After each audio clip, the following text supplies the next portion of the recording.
చుట్టూ ఉన్న వారే తప్పులు చేస్తున్నారు అన్నప్పుడు చుట్టూ ఉన్న వాళ్ళను అవసరం వస్తే మార్చేస్తే నాయకుడు మళ్ళీ ఎఫెక్టివ్గా పనిచేస్తాడు అని రీబ్రాండింగ్ చేసుకోవడానికి ఒక అవకాశం ఉంటుంది. రెండవది ఏంటి, నిజంగానే మరి వాళ్ళు ఎవరు పనిచేయడం లేదా? ఎవరు పనిచేయనప్పుడు ఆటోమేటిక్గా అసంతృప్తి పెరుగుతుంది కదా. మరి వాళ్ళని పైన ఎవరు చర్య తీసుకోవాలి? 164 మంది కూటమి ఎమ్మెల్యేలు ఉంటే ఇప్పుడు మంత్రివర్గానికి అవకాశం వచ్చింది కొద్దిమందికే కదా. ఏమాయమీలు అనుభవజ్ఞులు ఉన్నారు కదా, వాళ్ళని తీసేది వాళ్ళని తీసుకోండి. ఓ యనమల రామకృష్ణ మళ్ళీ తీసుకోండి, ఓ గవర్నమెంట్ బుచ్చయ్య చౌదరికి ఏనాడు ఇవ్వలే, ఆయన మంత్రి పదవి ఇవ్వండి.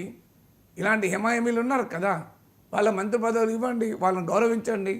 మీరు ఈ అసమర్థుల్లో ఆయన పని చేయడం లేదని వీళ్ళని ఉండడం కన్నా పనిచేయని వాళ్ళని ఎందుకు క్యాబినెట్లో పెట్టుకోవాలి? ఇవాళ చంద్రబాబు నాయుడుకు క్యాబినెట్ మార్పులు చేయాలంటే పూర్తి స్వేచ్ఛ ఉంది. ఇప్పుడు మీకు రేవంత్ రెడ్డి కంటే స్వేచ్ఛ లేదు, ఆయన హైకమాండ్ అనుమతి ఇవ్వాలి. ఇప్పుడు ఎవరైనా సీనియర్ మంత్రులు పనిచేయడం లేదని రేవంత్ రెడ్డికి అభిప్రాయం ఉన్నా, వాళ్ళు నిజంగా పనిచేయకపోయినా వాళ్ళని మార్చే అవకాశం రేవంత్కి ఉండదు.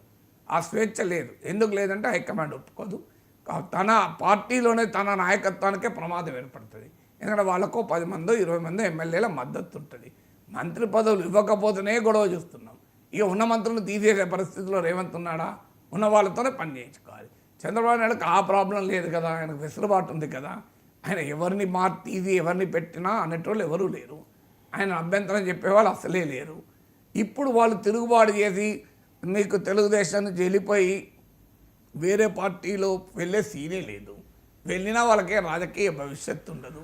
ఎందుకంటే పూర్తి మెజార్టీ ఉంది. 164 మంది సభ్యులు కూటమికి, తెలుగుదేశంకే 135 మంది సభ్యులు ఉన్నారు. తెలుగుదేశంకే 135 మంది సభ్యులు ఉన్నారని మీరు ఆలోచించండి. 88 మెంబర్స్ ఉంటే అధికారం ఉంటుంది.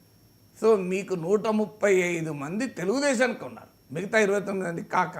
అంటే ఒక 60 మంది వెళ్ళిపోయినా ఏమీ కాదు, 70 మంది వెళ్ళిపోయినా ఏం కాదు. మరి ఎందుకు భయపడాలి? చంద్రబాబు నాయుడు తీసిపడేయండి, కొత్త వాళ్ళకి మంత్రి పదవులు ఇవ్వండి. పనిచేయని వాళ్ళను, వారు సరిగా పనిచేయలేని వాళ్ళను, ప్రత్యర్థుల్ని సరిగా రాజకీయంగా ఎదుర్కోలేని వాళ్ళను, తమ శాఖల్లో జరిగిన మంచిని ప్రజలకు చెప్పుకోలేని వాళ్ళను, ఇవన్నీ నా మాటలు కాదు, చంద్రబాబు నాయుడు మాటలే కదా. మీరు చూడండి, పెద్ద పత్రికల్లో పతాక శీర్షికల్లో హెడ్లైన్లో ఉన్నా, నేను చెప్పే లోపల పేజీలో లోపల కూడా కాదు. మరి ఎందుకు ఇంకా ఉపేక్షిస్తున్నట్లు? ఆయన మీదే ప్రెషర్ లేదు కదా. చంద్రబాబు నాయుడు పైన ముఠాలు కట్టి, గ్రూపులు కట్టి, నాకు మంత్రి పదవి ఇవ్వకపోతే సంగతి తెలుస్తా, నా మంత్రి పదవి తీసేస్తే నీ సంగతి తెలుస్తా అనే సీన్ అయితే ఎవరికి లేదు కదా తెలుగుదేశంలో.